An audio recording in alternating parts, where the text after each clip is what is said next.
नमस्कार। आज हम बात कर रहे हैं इंडसइंड बैंक की। आज इसके शेयर में क्या कहते हैं, काफी तेजी देखने को मिली। हाँ बिल्कुल, सुबह सुबह ही करीब 5% का उछाल। हाँ, तो ये क्यों हुआ अचानक? पता चला है कि एक बड़े ब्रोकरेज हाउस नोमुरा की रिपोर्ट आई है। लगता है इसी ने माहौल बदला है। बिल्कुल, और ये उछाल इसलिए भी ध्यान देने वाला है क्योंकि आप देखिए पिछले एक साल में तो इंडसइंड बैंक का शेयर लगभग 40% नीचे गया है। अच्छा, 40% नीचे? हाँ, इसका 52 हफ्ते का हाई तो करीब 1550 रुपए था और लो 605 रुपए के आसपास। तो इस गिरावट के बाद ये उछाल और नोमुरा का कदम ये काफी अहम हो जाता है। सही बात है। तो नोमुरा ने किया क्या है असल में? क्या बदला है उन्होंने? तो नोमुरा ने इंडसइंड बैंक पर अपनी रेटिंग बदली है। पहले न्यूट्रल थी, अब उसे अपग्रेड करके बाय कर दिया है। बाय रेटिंग यानी खरीदने की सलाह? जी हाँ, खरीदने की सलाह। और जो सबसे चौंकाने वाली बात है वो है टारगेट प्राइस। टारगेट प्राइस कितना बढ़ाया है? उन्होंने टारगेट प्राइस लगभग 50% बढ़ा दिया है। मतलब 700 रुपए से सीधा 1050 रुपए। 50%? अरे वाह, ये तो जबरदस्त बढ़ोतरी है। मतलब मंगलवार के बंद भाव से करीब 30% ऊपर जाने की उम्मीद कर रहे हैं वो। बिल्कुल, ये काफी बड़ा अपग्रेड है। तो इतनी बड़ी बढ़ोतरी के पीछे उन्होंने कुछ कारण तो दिए होंगे, ऐसे ही तो नहीं? हाँ बिल्कुल, नोमुरा ने कई पॉजिटिव बातें बताई हैं।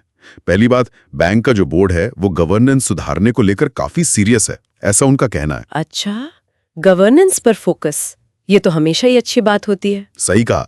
दूसरी बात, वो नई लीडरशिप की तलाश में है। मतलब शायद कोई नया सीईओ या टॉप मैनेजमेंट में बदलाव। नई लीडरशिप, ठीक है।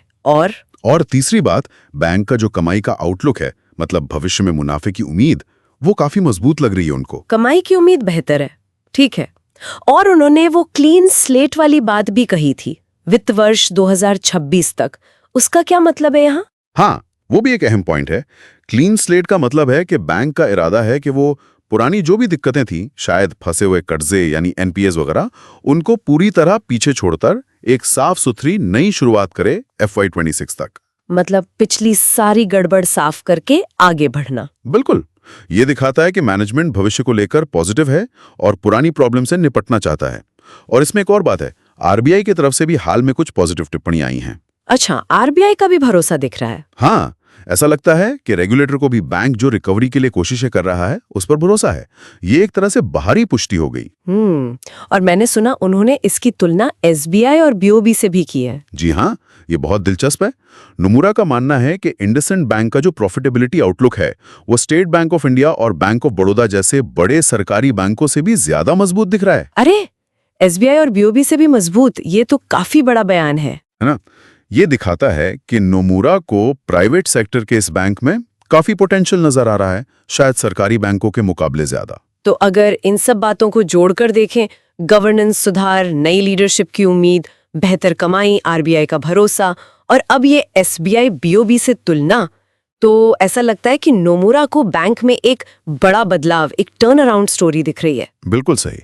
आप इसे ऐसे देख सकते हैं कि कैसे बैंक के अंदर के सुधार और बाहर से मिल रहे संकेत, जैसे आरबीआई की बातें या अच्छी कमाई की उम्मीद, ये सब मिलकर बाजार की सोच को, सेंटिमेंट को बदल सकते हैं और शेयर की कीमत पर उसका असर दिखता है। तो संक्षेप में कहें तो एक बड़े ब्रोकरेज हाउस को इंडसइंड बैंक में काफी दम दिख रहा है और उसके पीछे कई ठोस वजहें भी हैं। हाँ, वजह तो उन्होंने गिनाई है, लेकिन यहाँ एक जरूरी सवाल भी खड़ा होता है। वो क्या? देखिए, पिछले साल शेयर इतना गिरा, चुनौतियां थीं, तो क्या ये अपग्रेड वाकई एक निर्णायक मोड़ है बैंक के लिए?